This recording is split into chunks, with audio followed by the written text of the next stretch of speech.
Oui,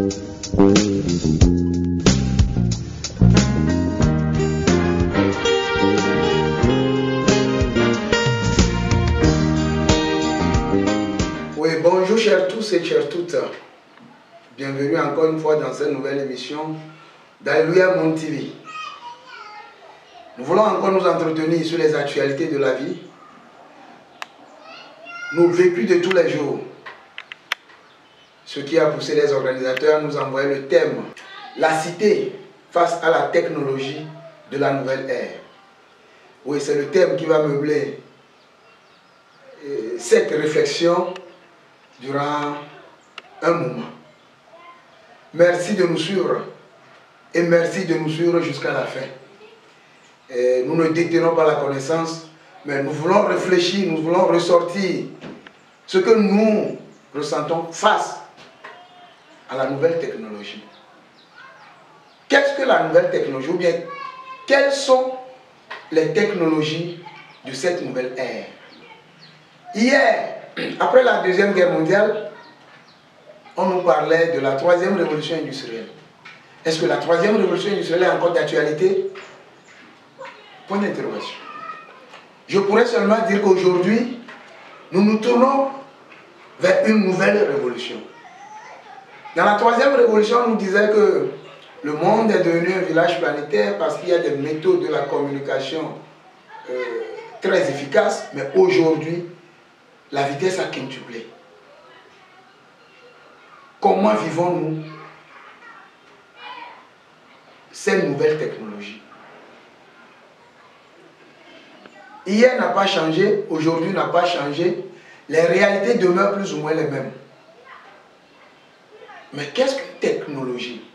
Est-ce que c'est tout ce qui est nouveauté? Tout ce qui est nouvelle est technologie?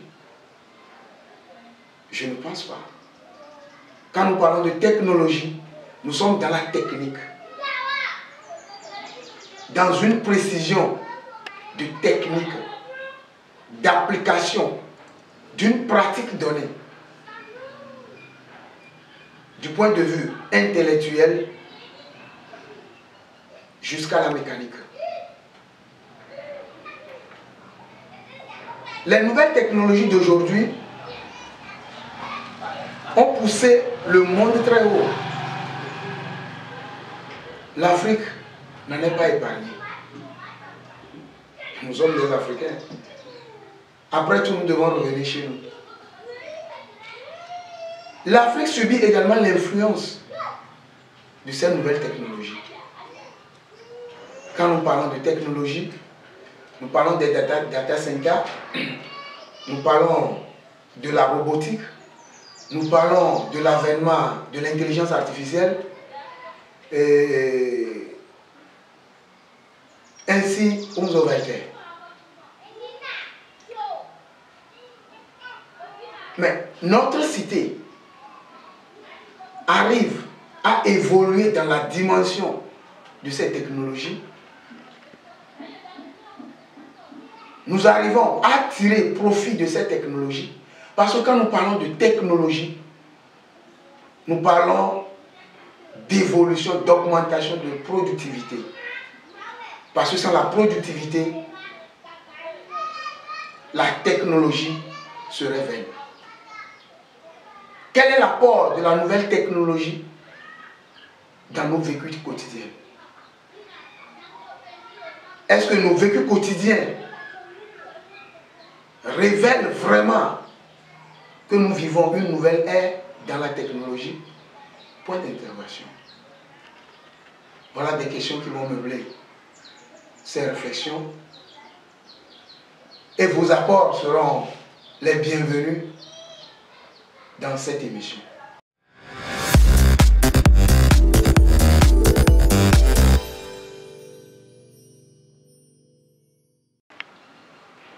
Quels sont les apports de cette nouvelle technologie pour notre cité, pour notre société? Les nouvelles technologies regorgent de multiples apports pour la cité d'aujourd'hui. Il y a beaucoup d'avantages dedans. Les nouvelles technologies nous facilitent la vie maintenant, aujourd'hui, dans tout ce que nous faisons. Dans tout toutes nos pratiques.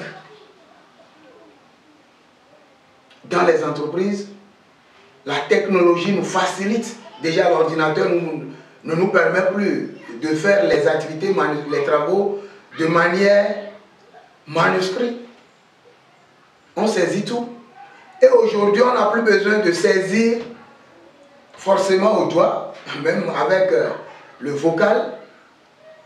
L'appareil lui-même écrit et nous retransmet. On fait la mise en forme seulement et on divulgue l'acquis de droit.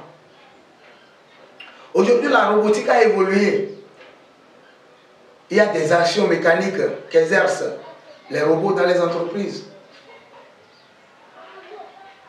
Aujourd'hui, les informations sont collectées dans des intelligences très supérieures. Aujourd'hui, nous pouvons communiquer d'un point à l'autre sans souci et très efficace, de manière très efficace. Aujourd'hui, nous avons de nouveaux emplois. Il y a plein de la cybersécurité, les influenceurs, tout ça là, ça fait partie de nouveaux emplois que nous offrent les nouvelles technologies. Mais quels sont les comportements, quel comportement doit adopter le citoyen actuel face à cette technologie? Doit-on se réveiller le matin, être connecté sur TikTok, sur les réseaux sociaux du matin jusqu'au soir? C'est ça la meilleure pratique? La réponse serait oui, d'une manière, d'une part, et la réponse serait non, d'autre part. Parce qu'aujourd'hui, le marché s'est transporté dans les réseaux sociaux. On n'a plus besoin d'aller au marché pour acheter. Sur les réseaux sociaux, on peut faire la commande et on reçoit la livraison chez soi. Voilà des avantages de la nouvelle technologie. Du point de vue administratif, on n'a plus besoin de se déplacer pour aller prendre peut-être son duplicataire.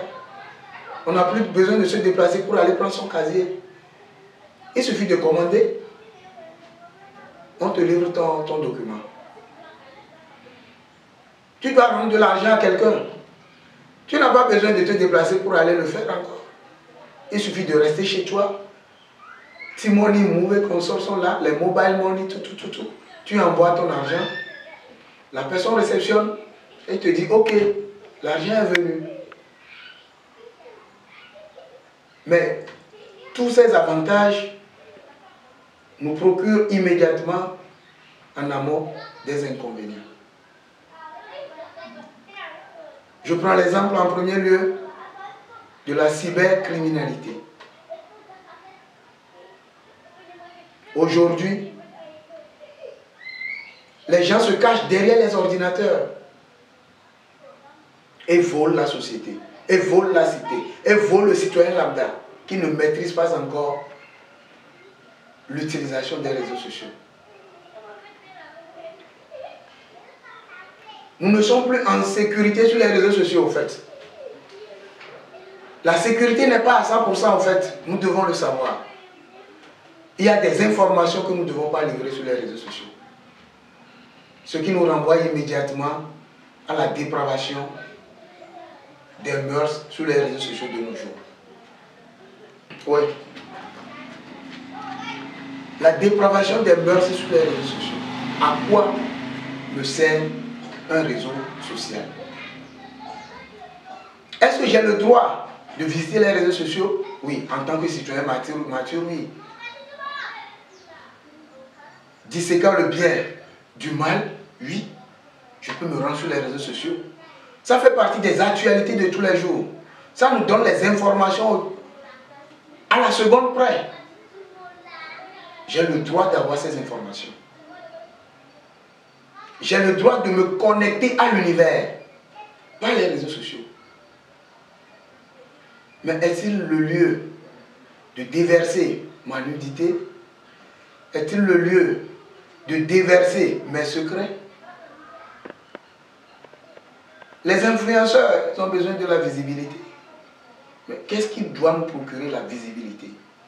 Rechercher la visibilité doit se faire dans des normes données.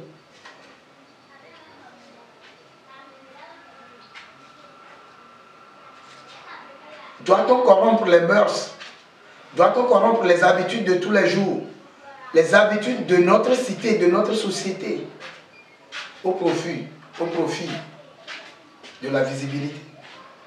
Aujourd'hui, on ne peut pas le cacher, les réseaux sociaux sont en train de modifier nos manières de penser, nos manières d'agir, nos manières de concevoir les choses et nos manières de régler même les problèmes. Les réseaux sociaux sont en train de modifier le comportement de la cité. Si on ne sait pas faire dans peu de temps, ce que nous appelons adolescents va concerner ceux qui découvrent au prime abord, c'est-à-dire ceux qui sont en train de découvrir les réseaux sociaux. Parce qu'au moment où on est en train de découvrir un réseau social, ou bien, je prends l'exemple de TikTok, on devient un adolescent avec TikTok. On dépend en ce moment de TikTok. On est embobiné, emprisonné par TikTok. À tel point où notre maturité ne se fait plus sentir. Cette dépendance du citoyen à l'égard de TikTok constitue un frein important pour ces activités. À moins que cela lui procure vraiment des revenus considérables qui puissent le relever. Sinon, quand on devient dépendant de TikTok, on n'arrive plus à rien faire. On veut voir les vidéos, on veut rire. Oui, l'autre fonction aussi des réseaux, c'est nous faire rire. On est content, on est fier, oui. Ça soulage, ça guérit. Mais seulement nous devons vraiment nous éduquer par rapport aux réseaux sociaux. L'autre point, c'est les arnaqueurs.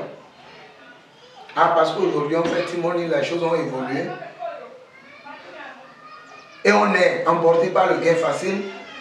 Envoie-nous 200 000 et nous allons te donner 6 millions. Ah, 200 000 et avoir 6 millions. Ah, va chez celui qui fait TikTok ou bien celui qui fait Flouze là. Celui qui fait Timoni à côté de vous là. Dis-lui de composer tel numéro, avec tel montant. Tu nous envoies, on va te verser de l'argent. Emporté par le gain facile. Dans les nouvelles technologies, on se dit qu'on a trouvé un trésor. Et après, tu sais des pleurs qui arrivent. Ouais, c'est de cette manière que nous souffrons de nos naïvetés par rapport à aux nouvelles technologies.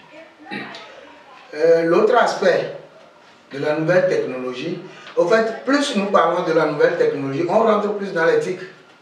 Parce qu'aujourd'hui, nous sommes dans un monde numérique. Et le monde numérique nous embarque, qu'on le veuille ou pas. L'autre aspect, c'est la désinformation. Vous vous réveillez un matin, on vous informe qu'il y a eu tel message qui passe. Or, c'est un individu qui s'est réveillé, a phagocyté ce message, sans réalité, sans avoir un lien concret avec la vérité. On vous publie ça et tout le monde s'en prend à cette information. Est-ce que c'est vrai? Voilà la question qui nous revient. Et on se pose la question jusqu'à ce que la contre-information arrive pour qu'on ait le cœur net que vraiment ce n'est pas le cas. Tout ce qui est sur les réseaux sociaux n'est pas vrai. Nous devons le savoir. Tout ce qui est sur les réseaux sociaux n'est pas vrai. Oui, l'information nous arrive à temps et à une vitesse très élevée, oui. Mais l'autre aspect, c'est que ne croyons pas immédiatement à tout ce qui nous arrive sur les réseaux sociaux. Si c'est un message, si c'est un courrier, il faut voir si c'est cacheté. Même si c'est cacheté, signé, il faut faire référence à des entreprises, aux entreprises, à l'éditeur, tout ça là pour avoir le cœur net que oui, ce n'est pas de l'arnaque, que c'est réel. L'autre aspect des réseaux sociaux aujourd'hui, c'est les enfants. Les enfants face aux réseaux sociaux. Quand nous parlons de la cité, nous avons les enfants, les petits-enfants aussi dedans. Nous constatons aujourd'hui, allons-nous les éloigner des réseaux sociaux aujourd'hui, tant que les personnes âgées sont impliquées, les enfants sont également touchés. Parce que déjà, Les enfants là vont chercher à se procurer les portables de leurs parents pour voir ce qu'ils voient. Pour sentir, déjà même dans le parler des aînés, les réalités des réseaux sociaux vont sortir. Et l'enfant va pousser la curiosité, étant les plus curieux dans la société pour savoir exactement ce qu'il en est. Ce qui fait qu'aujourd'hui, déjà le petit bébé essaie de s'accaparer du portable de ses parents. Et le jeune adolescent passe par tous les moyens pour se procurer un portable Android. Quel usage vont-ils faire de cet instrument? Voilà la question. Oui, pour les enfants, les adolescents et les adolescents, les réseaux sociaux constituent un moyen de formation, d'éducation, de base. Même pour le petit bébé aujourd'hui, on peut trouver quelque chose d'avantageux sur les réseaux sociaux. Il y a plein de capsules sur les réseaux sociaux qui peuvent nous instruire, nous guider dans notre formation, que ce soit scolaire, que ce soit pour les apprentis, ainsi de suite. Le réseau ne s'arrête pas seulement aux animateurs, aux comédiens. Oui, la nouvelle façon des comédiens nous amuse très bien. Tout le monde s'en réjouit. Mais nous devons savoir que dans le temps de l'enfance, de l'adolescence, nous ne devons pas nous amuser avec notre éducation. Nous ne devons pas nous amuser avec notre formation. C'est le pourquoi nous devons faire la part des choses. C'est le pourquoi tout jeune doit se planifier aujourd'hui. Je suis conscient d'une chose. L'enfant, l'adolescent d'aujourd'hui ne peut plus se passer des réseaux sociaux. On peut le forcer à ne pas avoir de portable. On peut lui interdire. Mais il sortira, il reviendra à la maison. Si lui-même ne le fait pas, il le fera avec des amis. Rien ne vaut la rue. Pour faire comprendre à un enfant la machine sociale, Anatole France. Dans la rue, il y a les réseaux. Lui, il va s'en procurer dans la rue.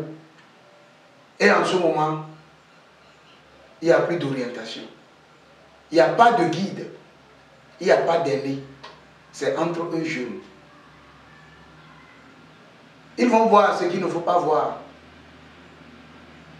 Ils vont rechercher ce qu'il ne faut pas rechercher. C'est ainsi. Donc le problème, c'est comment canaliser enfants et adolescents dans l'usage des réseaux sociaux. Ça revient aux éducateurs, ça revient aux parents et tuteurs.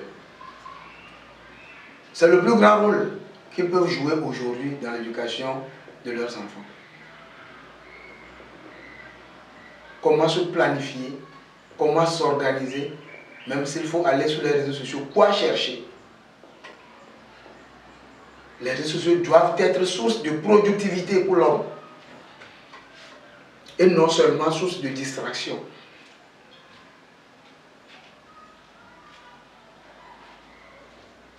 Ça ne s'arrête pas seulement là. Les aînés,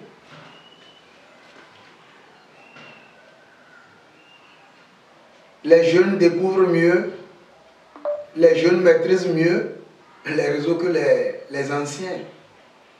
Mais les anciens ayant pris goût de la chose, reviennent pour s'actualiser.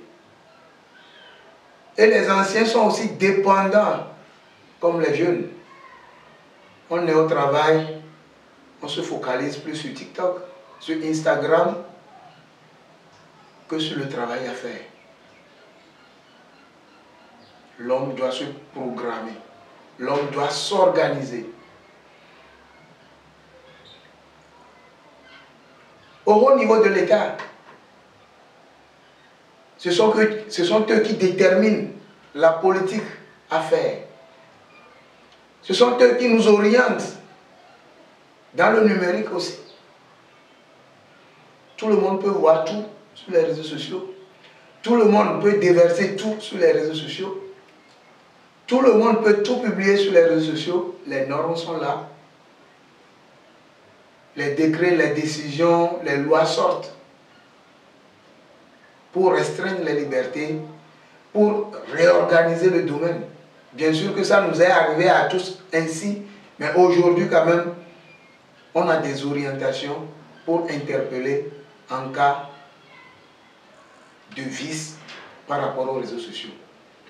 Oui, TikTok nous est arrivé et les gens profitent de TikTok aujourd'hui pour rendre des comptes. Et TikTok devient le lieu de s'insulter, le lieu d'exposer les différends. Est-ce que TikTok peut régler efficacement les problèmes? D'une manière, d'une part, oui, mais point d'interrogation. Il faut qu'on s'interroge. Et quand on vient sur les réseaux sociaux, nous devons savoir que c'est notre personnalité qui est exposée. Nous sommes exposés. Nous sommes exposés. Même si nous-mêmes, nous n'enregistrons pas ce que nous envoyons, nous devons savoir que tôt ou tard, ces informations, ces vidéos, ces audios, ces publications vont nous rattraper. Et en ce moment, vous irez pour les effacer, mais juste après votre action, d'autres vont vous faire ressortir ces vidéos parce qu'ils l'ont gardé jalousement pour ce jour-là. Prenons nos précautions pour éviter de nous déverser sur les réseaux sociaux à tort et à travers. Parce que le passé nous rattrapera toujours, chers frères et sœurs.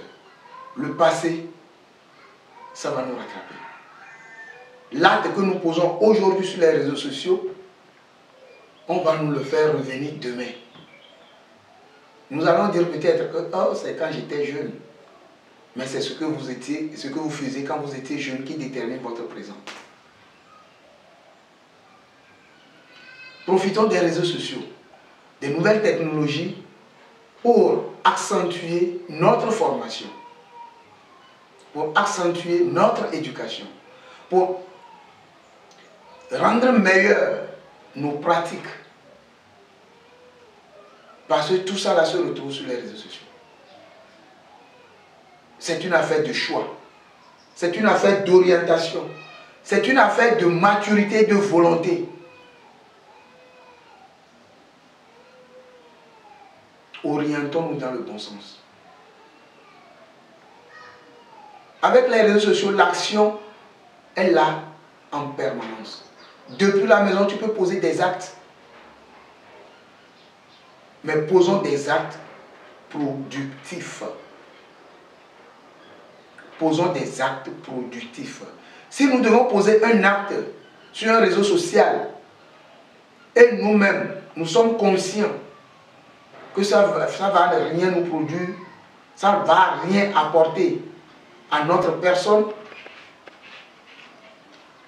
ça nous va donner la joie et le plaisir aux autres, ça ne va pas apporter un plus à l'autre, ça ne va pas m'avantager en quoi que ce soit, à quoi bon? À quoi bon? Sur un réseau social, nous devons nous faire plaisir. Nous devons partager des connaissances. Mais nous ne venons pas normalement pour dénigrer qui que ce soit. Nous voulons communiquer avec le monde. Hier, on ne te connaîtrait pas au Togo si tu n'es pas quelqu'un, entre guillemets. Mais aujourd'hui, avec TikTok, simplement, on peut te connaître aux États-Unis, en France, au Canada, partout. Ça dépend de ton contenu. Que le contenu soit mauvais carrément, ou que le contenu soit bon, on va te connaître. À toi de choisir de quel côté tu veux être par rapport à ton contenu. Nous allons prier également nos gouvernants nos responsables, nos papas, de continuer leurs efforts dans le sens d'une bonne pratique des réseaux sociaux dans le pays. Parce qu'on peut restreindre même, on peut poser des limites à ce que nous pouvons voir pour nous orienter vers la formation, pour nous orienter vers l'éducation, pour nous orienter vers les bonnes mœurs. Que chacun fasse ce qu'il peut pour que nous ne puissions pas créer une guerre avec les réseaux sociaux, mais que nous puissions apporter un plus à nous tous. Oui, vous venez d'écouter la voix de votre frère Jean-Pierre Kossi Afandina, analyste. Et je crois que vous avez aimé cette émission. S'il y a des choses à revoir, dites-nous-le dans les commentaires. Merci.